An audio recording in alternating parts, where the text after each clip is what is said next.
turabashimira cyane kuba mukurikirana n'umuyoboro wacu wa YouTube channel yitwa Buzi TV. Iyi ni channel tuzajya tumenyeraho ibintu byinshi bivuga ku iterambere n'ibivuga ku buzima. So no munsi tugiye kuganira ibintu byiza cyane. Tugiye kuganira ku nzira enye umuntu yanyuramo kugira ngo abashe kugera ku iterambere ryiwe. Niba ushaka kuba umuntu udasanzwe, niba ushaka kugera ku iterambere ryawe, izi nzira enye make sure ko niba uri mu ya mbere usimbuka ujye mu ya kabiri, niba uri mu ya kabiri uharanire gusimbuka ujye mu ya gatatu, niba uri mu ya gatatu uharanire gusimbuka ujye mu nzira ya kane. Aho ngaho uzaba warabaye successful, uzaba warageze handi bavuga ngo warenze uruhombero. So rero reka tuzikurikirane. Niba uzi ko utarakora subscribe, ntiwibagirwe gukora subscribe ndetse utange n'igitekerezo cyawe muri comment, ubundi dukomeze tujye turyoherwa n'ibyiza byinshi dutegurirwa binyura kuri uno muyoboro wacu wa YouTube channel yitwa Buzi TV. Kora share ku nshuti zawe n'abavandimwe kugira ngo ibikorwa byacu birusheho gushyika kuri benshi. So rero twinjiye mu kiganiro neza. Abantu benshi, hari umuntu ubyuka akajya mu kazi agahembwa, ukwezi kwashira akishyura inzu, akishyura ibyo kurya, mbese ugasanga ubuzima bwe ni uko nguko abayeho. Ubwo ndi kuvuga wa muntu ukorera umushahara, yaba ahembwa ku minsi 15 cyangwa ku kwezi. Uno muntu sometime yabasha kugera ku byo yifuza, ariko bimutwara igihe kinini cyane. Murabizi ko twese dukora dufite intego, tuba dufite inzozi z'ibyo twifuza kugeraho, kandi byiza kuko nta muntu n'umwe ukora adafite intego. Ariko se kubera iki bamwe babigeraho vuba abandi ntibabigereho vuba? Bitandukanira hehe cyangwa bipfira hehe? So reka duhere ku muntu ufite akazi, arahembwa ku kwezi cyangwa ku munsi cyangwa ku minsi 15. So uno muntu we rero, usibye ko impamvu nabyita comfort zone, ahantu abari ni umushahara umwe ababona udahinduka, ni umushahara umwe ababona umwaka umwe ugashira 2, 3, 4, 5 nta kintu na kimwe gihinduka, ariko ibyo konsoma buri munsi byo birushaho kwiyongera cyane. So rero hano bizagenda ute? Murabizi nk'uko twakeneraga ibintu bimwe na bimwe mu myaka yashize cyangwa se mu myaka 2 itambutse, uno munsi ntabwo ariko turi kubifata cyangwa se ntabwo ariko turi kubisanga. Kubera iki? Byariyongereye, mbese byarushijeho nyine kuzamuka cyane, ariko wa mushahara wawe wo nta kintu na gito cyawuzamutseho. Shatse kuvuga ngo ya mafaranga uri gukorera, igihe kizagera namwe wasevingaga ntuyabone. Ahubwo umugabo w'umuhanga witwa Robert Kiyosaki aravuga ngo niba uri umukozi ukaba ukorera umushahara, nta time freedom uzagira, nta bwigenge ku mafaranga uzagira, kuko none ahura n'ikibazo ari kubura iminsi mike ngo uhembwe. Icyo kibazo ushobora kubura uburyo ugikemura, kandi waba umaze gukora iminsi myinshi ku kazi kawe usanzwe ukora. Ikindi mpamvu n'umuntu atabasha gutera imbere ni uko ahora ku mushahara umwe akazamara igihe kinini cyane nta kintu kirahinduka. Rero tugira inama yo kuba twakimuka tukajya mu gice cya kabiri cy'umuntu witwa self employed, cyangwa se umuntu wikorera ariko akikorana. Uyu muntu wikorera ariko akikorana nawe rimwe na rimwe abasha kuba yagera ku nzozi ze, ariko nawe bimutwara imyaka itari myinshi cyane, ariko nabwo ntabwo ari mike ugereranyije n'uburyo umuntu aba ashaka iterambere mu buryo bwihuse cyane. Ati bigenda gute? Uno muntu ubwo ni nk'umumotari, umuntu ufite boutique ucuruza mu isoko se imyenda cyangwa inkweto, bitewe nabwo n'igishoro afite. Uyu muntu rero n'iduka rye akenshi usanga ryuzuye rimeze neza nta kibazo, ku buryo wamureba ukabona ntacyo atwaye. Uno muntu aba anabyibushye n'umuryango we umeze neza, ariko wareba amafaranga amunyura mu ntoki ntabwo agendanye n'iterambere yifuza. Amunyura mu ntoki nibyo, kandi menshi ariko usanga menshi ayasohora mu bintu akeneye cyangwa se mu bintu biri nk'itegeko kuba yabyishyura. Nta muntu wikorera udafite ahantu akorera, cyangwa se niba ari umucuruzi aba afite ahantu acururiza. Turebe ubwo niba ari umucuruzi, nubwo waba ucururiza mu nzu yawe, iyo nzu yawe urayibarira. Nuyibarira ubwo amafaranga yo kuyishyura uyashyire ku ruhande. Umuntu w'umucuruzi yishyura imisoro, ubwo ayo mafaranga nayo uyashyire ku ruhande. Umuntu w'umucuruzi hari amafaranga atakaza nko mu kwamamaza cyangwa se muri kompetisiyo nyine ihangana ku isoko. Urugero wenda navuga nko ku mumotari, ntago wabona umumotari ari kuguca menshi kandi hari uwa makeya ngo ugende kuwa menshi kandi hari uwanagutwarira make. Kubera iki? Nyine ni uko babaye benshi bose, nyine ubwo baba bashaka iki? Gukorera amafaranga. Niyo mpamvu hari n'ugutwarira make kugira ngo nawe abashe kuyakorera. Noneho rero ugasanga noneho naho ngaho ahasohoye amafaranga ku muntu w'umucuruzi, aho arangurira se aho abacururiza hari andi mafaranga atakaza yagiye nko kuranguza. Ku muntu w'umucuruzi hari igihe usanga akodesha nk'aho atuye, ndetse ugasanga akeneye no kubaho ku buzima bwe bwa buri munsi, kandi byose biri guturuka muri ya mafaranga yinjiza mu bucuruzi bwiwe gusa.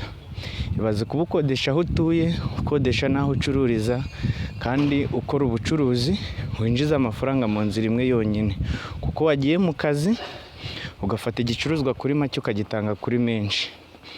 Rero abahanga bavuga ko bano bantu b'abacuruzi bikorera ariko bikorana, akenshi iyo ubigumyemo ukabisaziramo upfa imburagihe. Abacuruzi ntimunyumve nabi, ariko ni uko biba bimeze. Kubera iki? Akenshi ntubona igihe cyo kuruhuka, ugasanga za ndwara nk'amadiyabete, imivuduko, amasiteresi, gutekereza cyane, ugasanga nizo ndwara uri gukunda kurwara. Kubera iki? Kubera nta gihe cyo kuruhuka ugira. Akenshi uba uri gutekereza akazi, uri mu kazi, ugera mu kazi uzindutse ukanataha utinze, kubera nyine akenshi uba ugomba kuba uri available ahantu ukorera. Rero wa mucuruzi wese nta time freedom aba afite, kuko ari umucuruzi akavuga ngo nagiye gusenga, yari afite inyanya muri botike agasanga zaboze, yaba ahombye. Kandi ari umucuruzi akavuga ngo uno munsi nari kubona abakiriya, nubwo yaba afite n'ubukwe ntiyabujyamo. Wenda aba yigenga ku mafaranga ye, ariko nabwo kubera amafaranga yaba ari mu mibare myinshi, usanga nta bintu by'ingenzi yakoreshejemo cyane. Niyo mpamvu rero uzasanga n'abantu b'abacuruzi akenshi bahora bahangayitse, cyangwa se ugasanga umuntu acuruje igihe kinini cyane, ariko wazareba ukibaza ati se ko acuruje igihe kinini cyane yikorera ariko ari kwikorana, yavuye ku yihe revo agera ku yihe revo? Ni ukuvuga ngo ntihaba habuze icyahindutse, kuko ubuzima bwe bwa buri munsi yateye imbere, ariko ntabwo byagenze nk'uko yabyifuzaga bigendanye n'inzozi ziwe.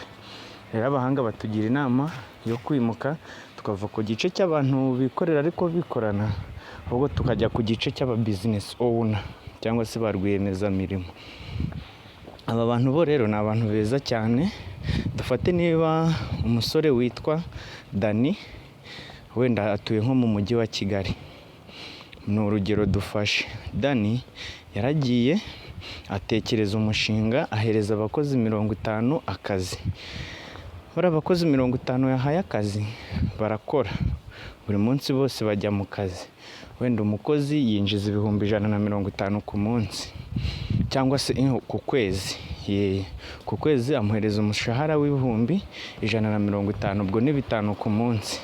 Ariko wa mukozi ibyo akora bifite inyungu cyangwa bifite agaciro k'10,000 ku munsi. Ubwo bishatse kuvuga ngo Dani afiteho 5 n'umukozi nawe akagiraho 5. Ntari bireka bayanganye nubwo ari we boss. Bizagenda gute rero? Ku kwezi umukozi azaba afite 150 na Dani aba afite 150. Ariko wibuke ko Dani afite abakozi 50. Ubwo no gufata 150 ku mukozi umwe ukabikuba n'150 ukabikuba n'abakozi 50 Dani afite, ubwo ni 150 gukuba abantu 50. Dani urumva ko azakorera amafaranga menshi kandi bitarasabye ngo abahari, bitarasabye ngo abakontorore, kuko yamaze kubashyira ku murongo, abahereza inshingano. Amaze kubahereza inshingano bo barakora. Dani nubwo yakigira no mu zindi gahunda cyangwa mu bindi akeneye ashobora gukuramo andi mafaranga, kuko afite abakozi bari gukora, we yakinjiza amafaranga. So rero kuba business owner ni ukuba wakubaka systeme ugahereza abantu benshi akazi, ukajya winjiza amafaranga waba uhari cyangwa utanahari. Rero kuba business owner byo ni ibintu bikomeye. Turamuzi cyane umugabo bita Sina Gerard, ni umu business owner ukomeye w'icyitegererezo hano mu Rwanda, tunakunda cyane, tunamwigiraho ibintu byinshi. Muzi ibikorwa byiwe, amafaranga yinjiza aba ari menshi cyane. Wenda twafata urundi rugero nka MTN nayo abantu bagura amayinite ku munsi ni benshi, ababitsa cyangwa ababikuza n'abohereza. Nubwo buri muntu yajya imwungukaho agaceri k'10 kamwe, ariko serivisi ziba zatanzwe mu gihugu aba ari amafaranga menshi cyane. Bishatse kuvuga ngo nyiri MTN yinjiza amafaranga menshi, cyangwa se kampani ya MTN yinjiza amafaranga menshi kuko ari systeme bubatse. Rero kuba business owner byakihutisha kuba wagera kuri za nzozi zawe, ukagera no ku byo wifuza, kandi time freedom ubifite, n'ibyo wifuza byose ubu bifite. Aho rero ni ahantu heza waba, bigatuma ugera kuri za nzozi zawe, ariko nabwo uba ugifite gukora. Muri wowe nyine uba ugomba gukora. Rero inzira ya kane ni investors, ni handi none ufata amafaranga yawe ukayashora, akajya kubyarira andi mafaranga waba uhari cyangwa utanahari. Aho ni handi bavuga ngo warenze uruhombero. Ni kwa kundi ufata ya mafaranga wabaye nk'umu business owner, none ukajya wubaka inyubako, ukagura ibintu byinshi, imitungo itimukanwa izajya igenda ibyara amafaranga hirya no hino, ukagenda ukagura imigabane mu makampani runaka yateye imbere, ubundi ukajya winjiza amafaranga biturutse mu kuba y'amafaranga yawe n'ubundi warayashoye, akaba ari yari kukubyarira andi.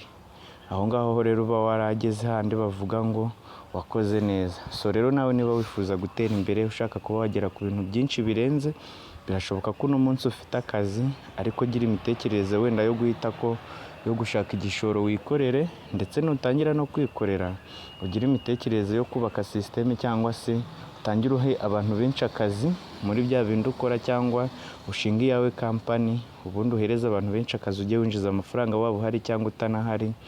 Then numara guhereza abantu benshi akazi ukabona amafaranga, utangire ube investors, nawe ujye winjiza amafaranga washoye andi, ayo washoye aba ari yakubyarira andi mafaranga. So rero birashoboka, ibi byose wabikurikije, ntabwo ari ibintu biba uwo munsi umwe cyangwa se aka kanya, ariko uko ugenda intambwe ku yindi bituma ugera ku cyo wifuza. Kugera kuri success ni urugendo, ntabwo ari ibintu biza bigwiriranye cyangwa bitunguranye. So ndabashimira niba wakunze iki kiganiro, ntugende udakoze subscribe, kandi usharinge n'inshuti zawe n'abavandimwe, ubundi barusheho kumenya byinshi byatuma ubuzima bwabo buva ku rwego rumwe bukajya ku rundi rwego.